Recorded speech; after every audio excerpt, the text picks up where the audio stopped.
So I started with AmeriCorps at SBP as a client service coordinator, and with that I was able to connect with a lot of community members and be able to support them through our process of going through the application process all the way through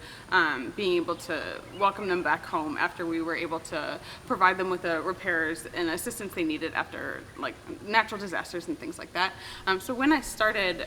we were just doing basic outreach, and then Hurricane Ida hit at the end of August, and we really had to kind of build a system from the ground up, and being able to do a lot of outreach to clients and field a lot of calls from a lot of clients all over New Orleans and in Houma and throughout Louisiana, to be able to support them and get them the assistance that they needed. And so now I'm in a new position, client services manager, and doing a little bit of the same stuff, just being able to support clients again, just in a greater capacity this time. And I do have, I'm really excited because I'm in this position, I'm able to train AmeriCorps members.